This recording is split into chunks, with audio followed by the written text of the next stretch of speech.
My name is Michael McKernan. I'm a medical student here at the University of Wisconsin-Madison, and I'm here with Alex. Alex, would you mind just introducing yourself briefly here? Sure, absolutely. So my name's Alex Hunt. I'm a person in long-term recovery. And for me, that means that I haven't used any illicit substances in a little over 3 years. That's remarkable. That is remarkable. Thank you for being here, Alex. And today we're doing an interview for Wisconsin Voices for Recovery. And I just want to start by saying thank you for making the time for this and for being willing to share your story with everyone here. So just want to start by getting to know you a little bit better. So when it comes to non-work life, what do you like to do for fun? What are your hobbies? How do you spend your time when you're not coaching or working? Sure. Um, well, one of the parts of recovery that's really confusing and difficult for a lot of people, I think, is we spend a lot of time developing our lifestyles in such a way that we're spending 24 hours a day focused on our addiction. So a lot of people, when they get clean, are like, I don't know what to do with my time. I don't even know what I like to do. So that was a big question for me in the beginning. And one of my mentors actually said, well, what did you do before? And I kind of didn't really have an answer. So I had to do some thinking and some looking. So anyways, one of my big hobbies is I love video games. I play a lot of video games. Basically anything that's like fantasy genre type stuff I'm into. So I do reading, and I play Dungeons and Dragons weekly. I spend a lot of time in nature with my significant other, my son, going on nature walks, exploring things like that. So yeah, so that's pretty much my hobbies. Awesome. Thanks for sharing that. And now, before we get into talking a little bit more about your life and your story, can you tell me what it means to be a CPSS? I saw that after your name. And then can you talk a little bit about what it means to be a recovery coach? Sure. Yeah. So for me, I think that the most important part of recovery coaching is that I've been through a lot. People in recovery have been through a lot. If you were able to get to a place where you could get clean, get your life back together and become successful, there's a lot of things that you've went through and a lot of experiences that you've had, especially with navigating treatment systems, going through jail, going through prison, going through rehab, going through detox, going through inpatient, outpatient, all those different things. You have a much different perspective on it than a community member would, or than a drug counselor would, or an outside entity or a third party. So as a recovery coach, when someone comes to me and they're asking questions about those types of situations, I can give a lot more of a unique insight into it than somebody else would be able to. And also, we have partnerships in the community. So being that I went through treatment in this community that I work in, I know the counselors, I know the case managers, the coordinators, the human services workers. I've met these people. And then working as a coach, I've developed a relationship with these people. So when someone walks into an office and they're asking for help, I could hand them 20 phone numbers and send them on their way. But it's if I say, hey, I know Bob over at X organization, maybe I could give him a call or send him a text right now and see if he's got time to talk to us.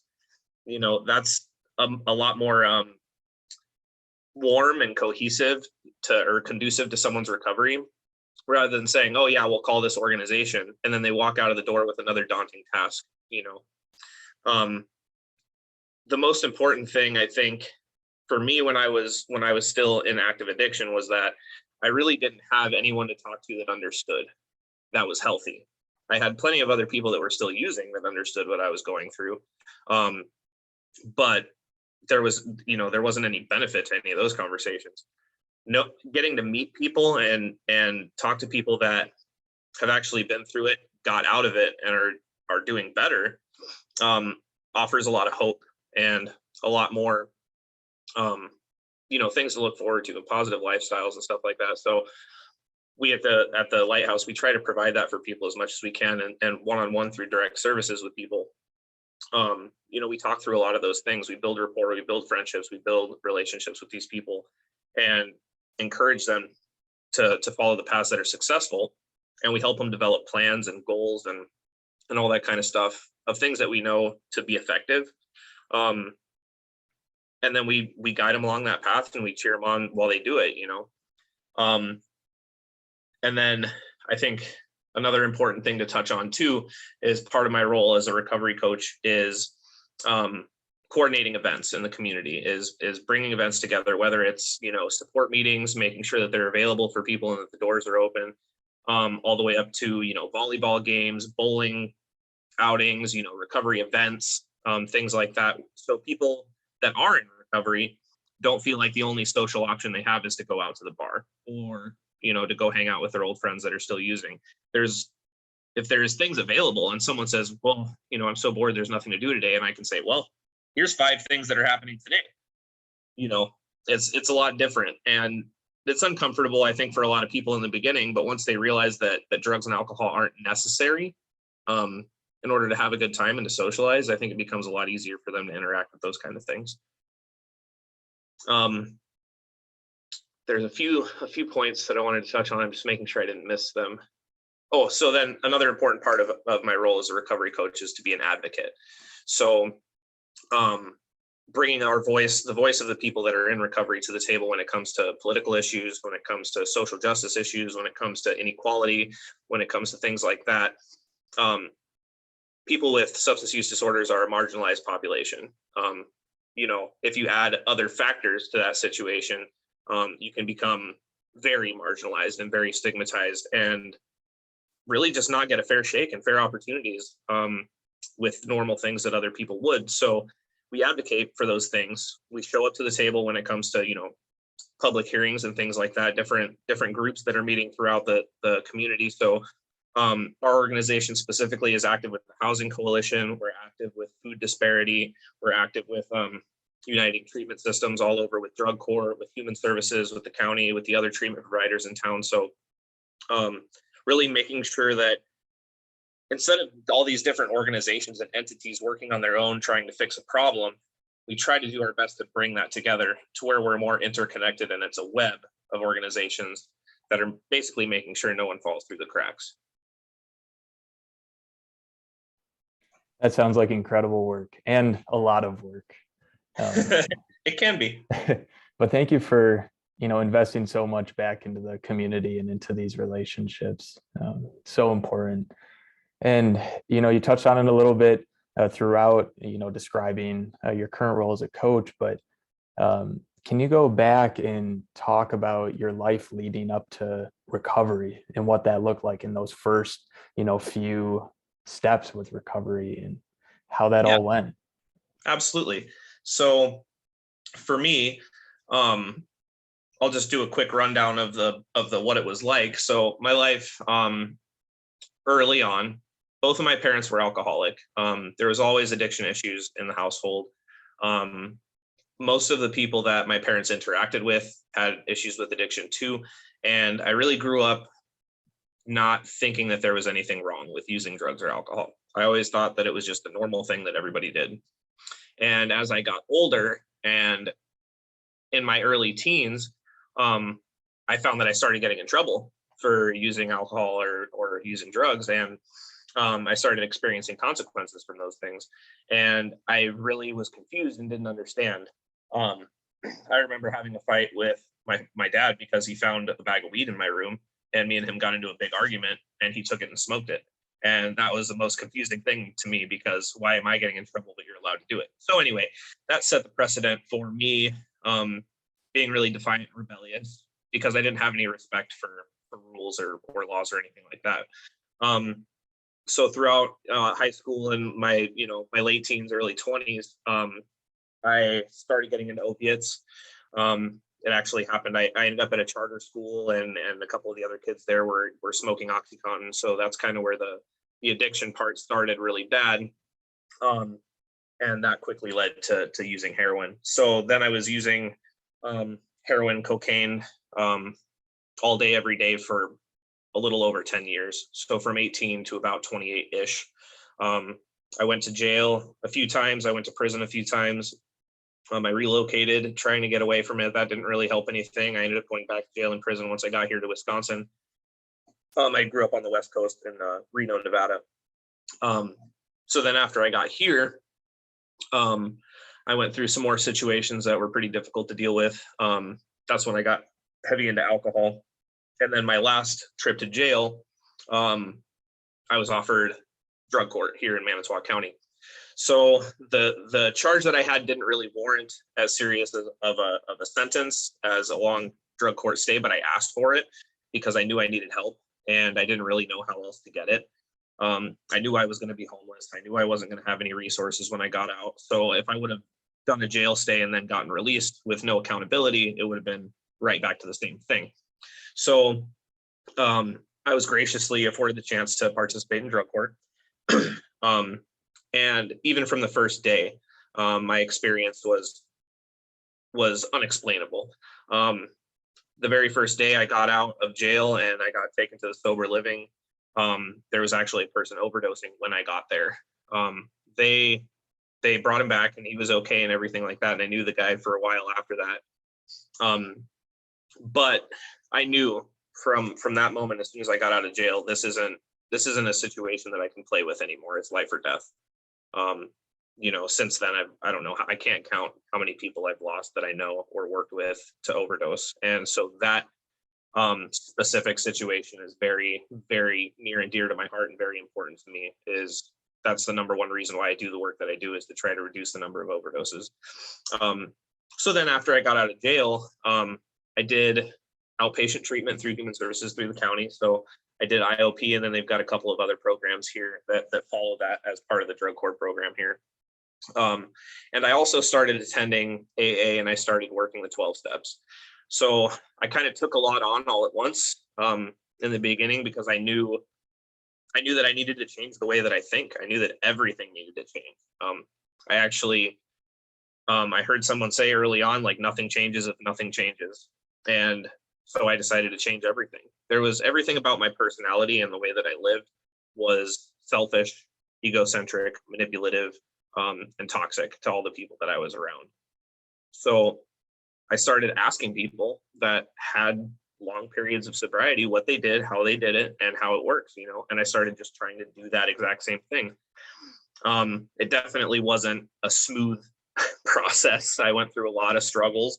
I went through a lot of difficult situations since I've been in recovery in the beginning, especially with past relationships, with getting custody back of my son, with trying to find stable employment, trying to get a driver's license. All of those things were goals that I set for myself in the beginning that were hard and took a lot of time.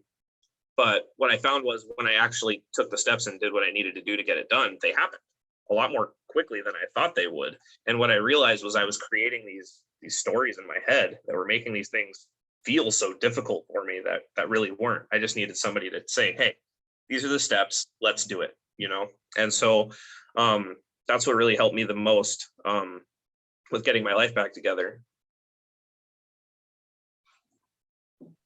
Thank you so much for sharing that. It's just a remarkable journey that you've had. And I heard you say, a few times there that there were people involved, specific people who kind of served as these inflection points where you found that your life went a different way after an experience with somebody. Early in your journey in recovery, were there people who really stand out to you as being individuals that changed, how successful your recovery was, or people who you couldn't have anticipated would be in your life at that time and made a major impact? Yeah, absolutely. One of the things that I think about often was growing up. I don't think that I ever had role models. I mean, I had, celebrities and things like that I kind of thought, it would be cool to live like that one day, but I never had a strong presence of someone in my life that was living a healthy lifestyle, that was mentoring me, that was looking out for me, that was giving me advice. So when I got out of jail, there's one significant mentor that I have in my life. He's a close friend of mine named Bill. I still talk to him every week, 3 years later. And him and his wife actually had placement of my son for the first I think about 9 months of my recovery. They weren't involved in his life at all whatsoever.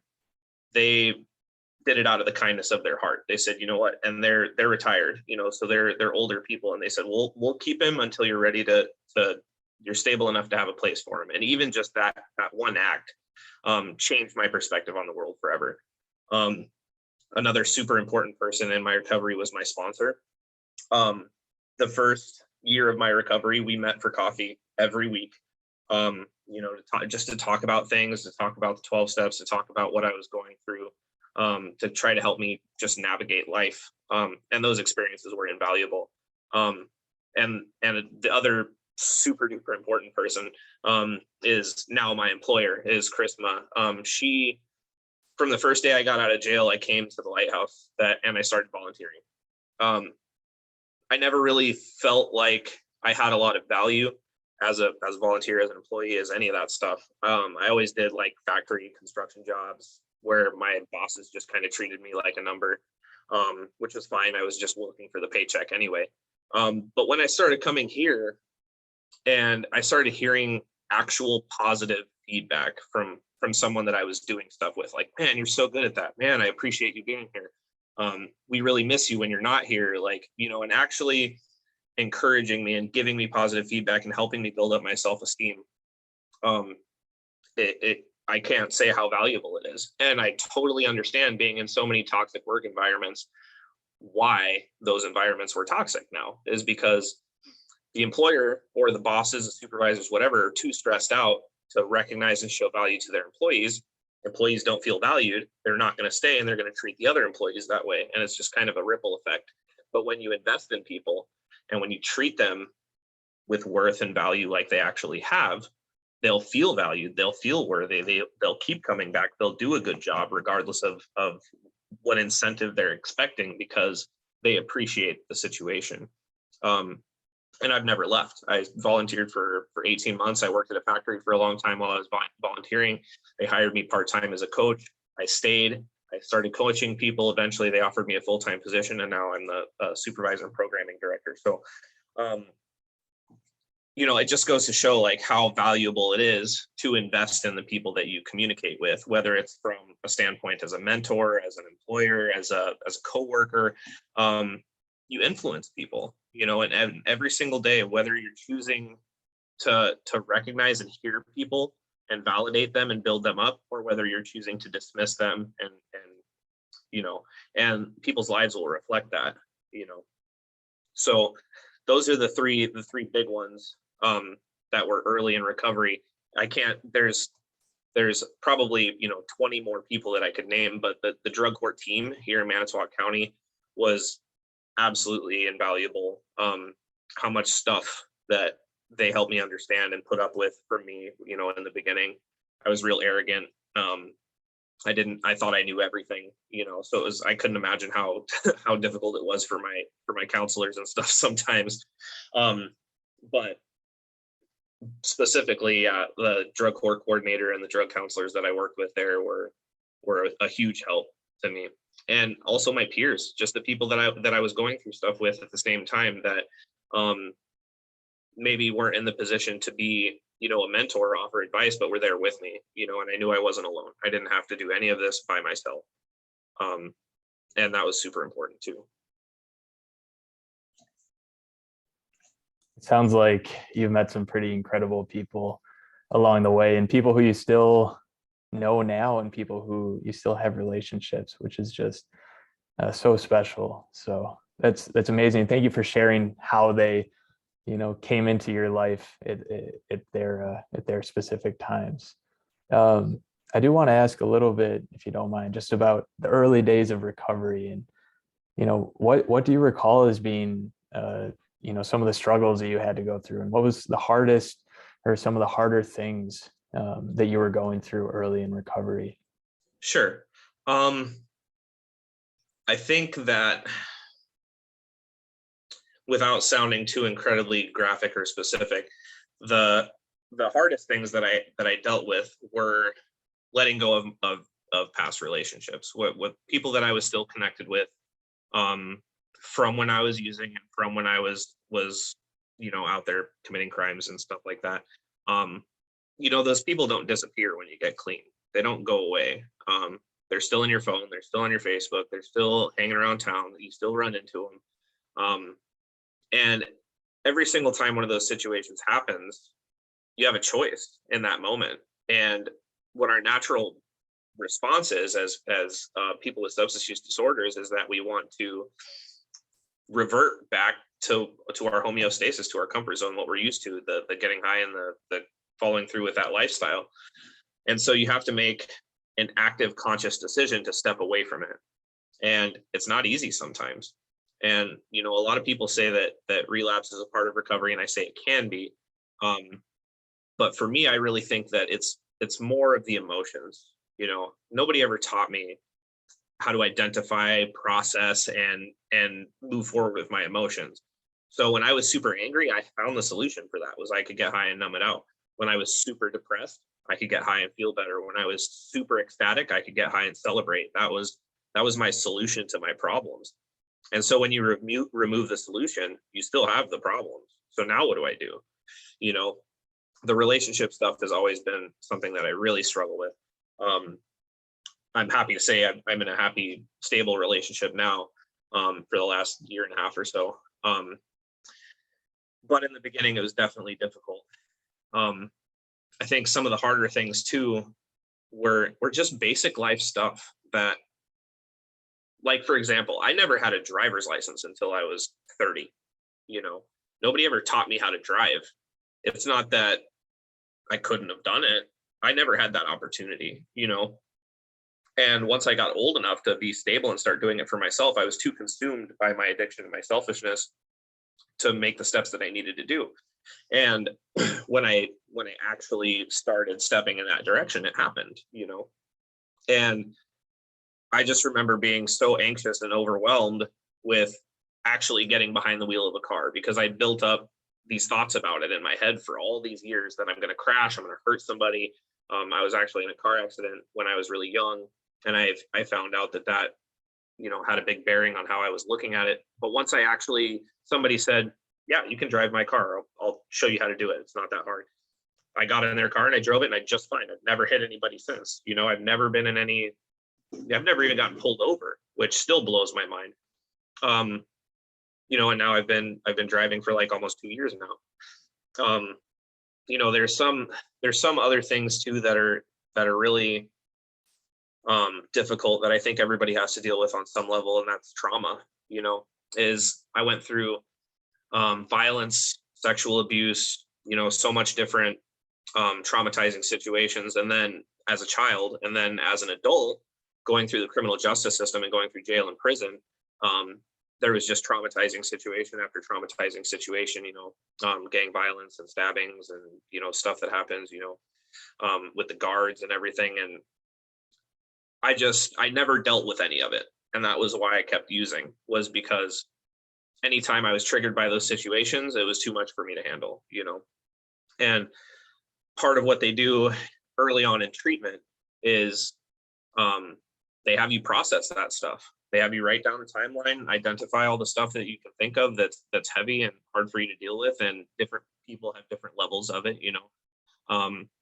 and sometimes it's something you can process in a group setting. Sometimes it's something you can process one-on-one with a counselor or mentor or something. Other people, it's more severe, and they have other treatment options for stuff like that, like EMDR and CBT and things like that are really more ingrained in your brain and help you with your actual behaviors and thinking. But yeah, I really think that not only was I not dealing with that stuff, I wasn't acknowledging a lot of it. If I'm not thinking about it, it didn't happen, was kind of how it was. And for some reason, I would find myself, distraught, irritable, either that or depressed and like crying and freaking out for no reason. And I couldn't really figure it out until I really peeled away the layers of it and got to the root and figured out, this thing happened. And if I don't acknowledge it and forgive and move on with my life, it's going to keep affecting me like this every day. So I'm still involved in self-development classes and things like that, for just specifically for dealing with trauma and things that arise from my past. So it's an ongoing process and it's lifelong, So those are really probably the hardest things. Um, One thing that a lot of people struggle with, that I definitely struggled with myself, was asking for help. You know, um, I think that I was really convinced that I could get by on my intelligence through life. Um, but for some reason, I was so smart, but I kept ending up in jail and prison, and I couldn't stop getting high. So at a certain point, I had to say to myself, like, maybe I don't know what I'm talking about. Maybe I really don't know. I had to actually admit that I needed help and ask for it. And in the beginning, how that looks for people is you have to ask for rides to places. You have to ask for, help with food, with clothes, with personal care items, with all these basic living things that society tells you that you should have figured out, you know. Um, and there's really, especially with men, there's this whole, thing where you're supposed to be independent. You're supposed to be taking care of yourself and your family. You're supposed to be doing all these things. And I really had a lot of ideas in my head that I built up over such a long time that were just nonsense. They're just not true, you know? And so I practiced a lot in the beginning. I practiced asking for help. And now I'm prepared. If something drastic was to happen in my life, I have a network of people that I could say, you know what? Like a perfect example is a couple months ago, I tore my ACL. So I had to have major surgery. I was in bed for a few weeks. Um, I couldn't really work. I couldn't get around, stuff like that. If I would have gone through that situation before I got clean or whatever, it could have killed me, you know. Today, aside from having to sit in bed and deal with the pain of the surgery, everything was pretty much taken care of because I had people that I could ask for help, people that could give me rides, that could pick up my prescriptions, that could, bring me food or whatever. Um, I didn't really have to worry too much because I spent that time building up that support network. And even 3 years later, I maintain it. I still talk to all those people. I still check in with them. I still help them with stuff whenever I possibly can. And so that's what I try to help people do in the beginning. But I think ultimately, like, I just really didn't have anybody that was supportive, at all in my life. Thank you for sharing all of those experiences. One thing that you mentioned, I think kind of early on, is that what motivates you now to kind of continue on this journey and continue doing what you do is to help prevent overdose and to save people's lives.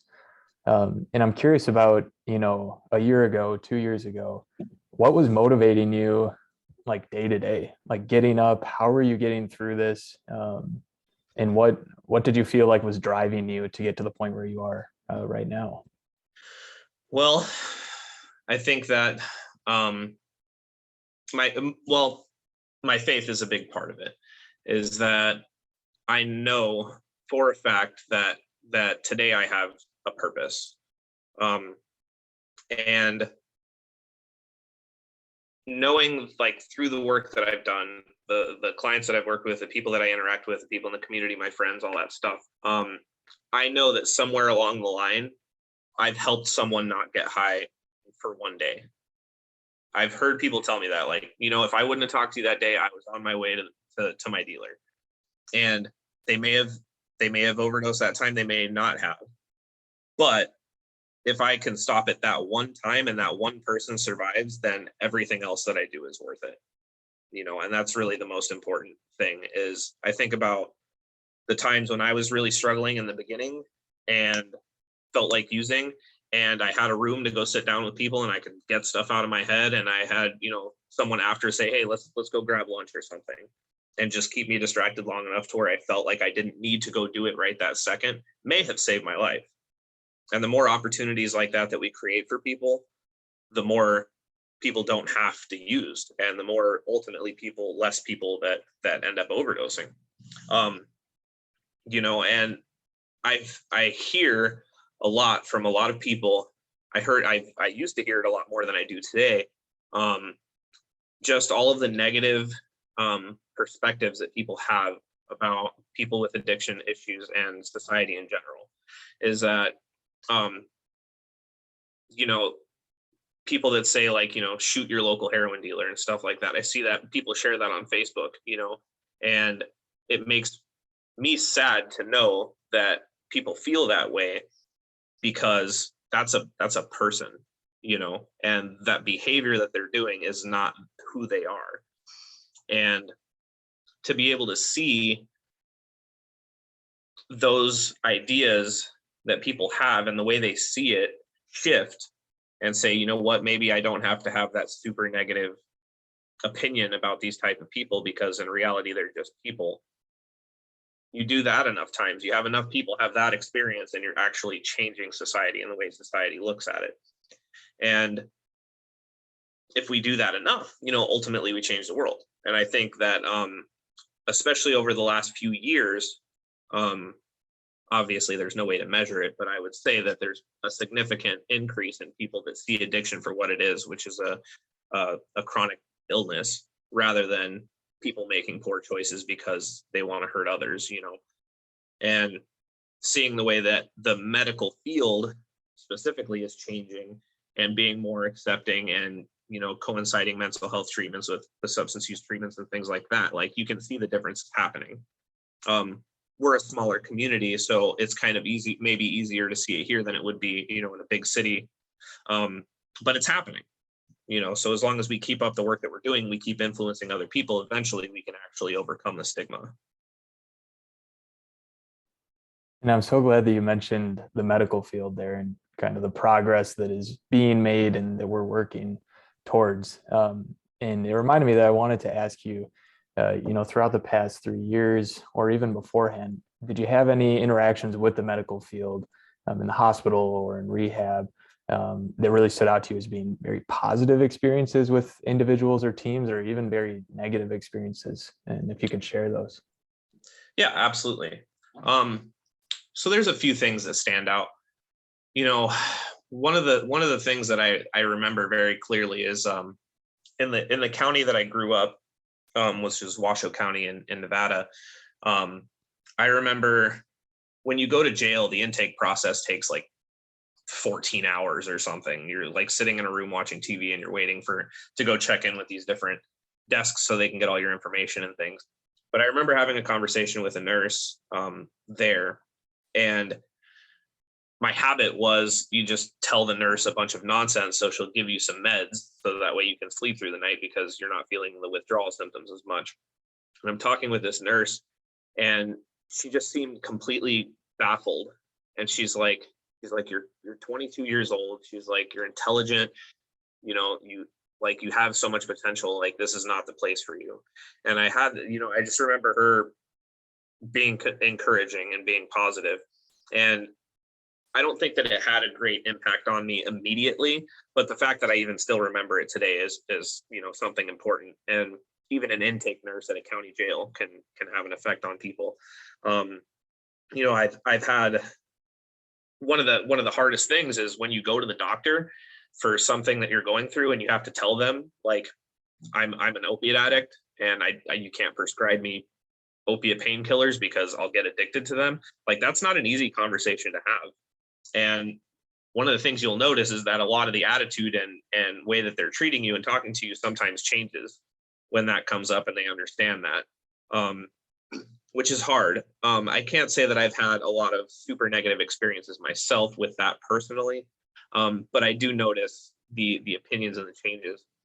One thing that has got to be the most difficult job, is being an emergency department nurse. Because part of what I do as a recovery coach is I go and meet with people directly after an overdose. So sometimes we go into the emergency department to meet with people right after they come out of it. And their job is so stressful, so difficult, so taxing.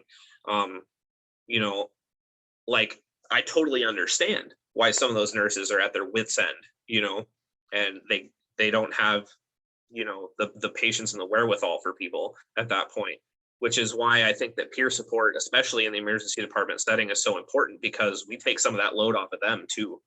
When they can say, okay, I can have this guy come in from ED2 and have him talk with this person because I've got 20 other patients right now, and I've been working 12 hours, and I got kids at home, and all those other things.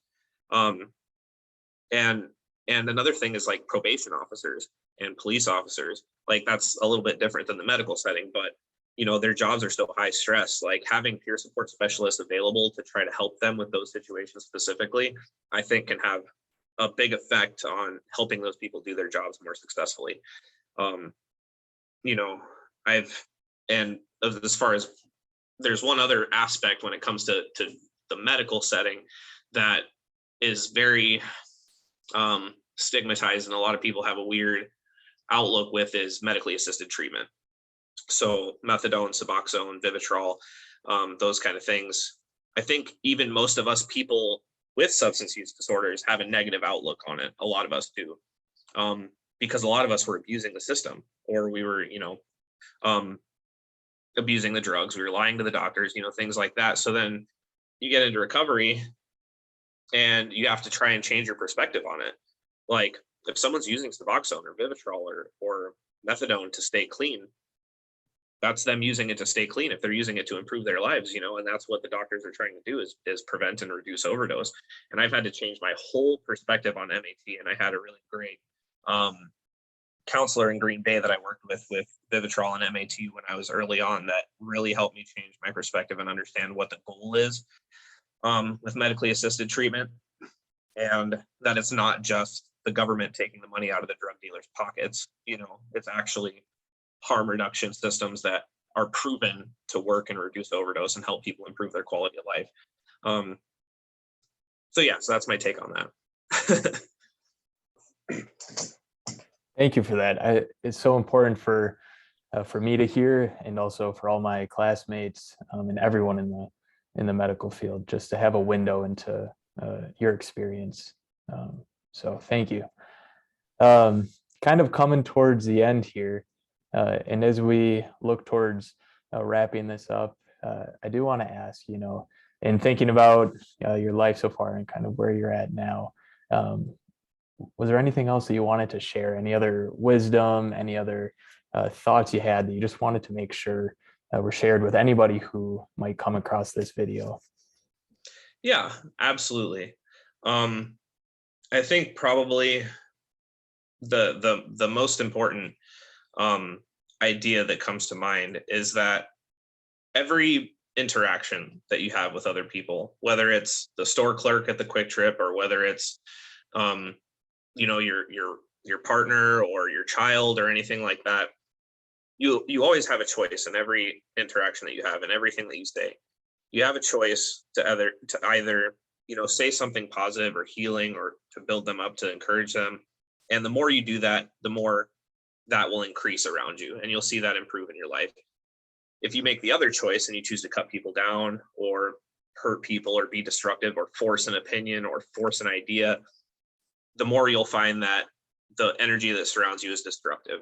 And as you move through your life, as you continue on through whatever it is that you're going through, if you continue to choose the positive, the healing, you'll find that is what you manifest, and that's how your life will be.